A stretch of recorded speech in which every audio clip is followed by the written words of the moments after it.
Hur mådde du när du var bebis? Sjuk. Var du sjuk? Mm. Har du... Var var du någonstans då när du var sjuk? Men på sjukhuset. På sjukhuset, ja.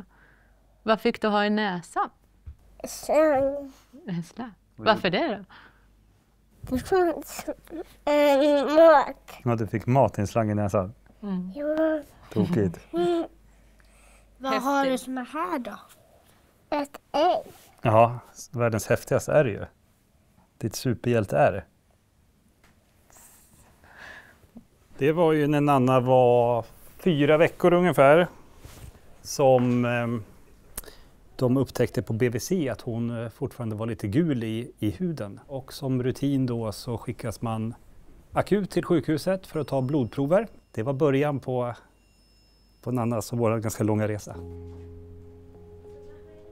Det visade sig när vi tog prover på sjukhuset att det var någonting som inte stod rätt till med Nannas levervärden. Och det slutade med att vi fick komma hit till Karolinska i Huddinge. Och då visade det sig att Nanna hade någonting som heter gallvägsatresi. Dagen efter det beskedet så gjorde hon sin första operation. Vi fick bara åka med och göra det bästa av situationen helt enkelt. Och lita på dem som tog hand om oss.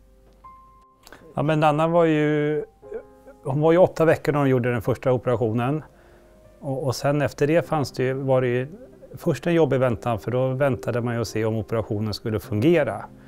Och vi var nog inte så, vi hade ju hört talas om transplantation men trodde att det låg längre fram i tiden. Men när vi insåg då efter några månader att det inte verkar haft någon effekt den första operationen, så blev ju Nanna sjukare och sjukare och allting kändes mer och mer på riktigt på något sätt. Vårt mål var ju att Nanna skulle bli frisk och må bra, precis som sjukvårdens mål var. Och vi hängde ju på det tåget och litade på att allting som kunde göras gjordes när det behövdes göras. Och allt gick ju precis som det skulle. Vi fick samtalet klockan 8 och 2-3 timmar senare så satt vi i en taxi på väg till flygplatsen. Det var Nannas första flygresa. Hon brukar säga att hon åkte rymdraket, men...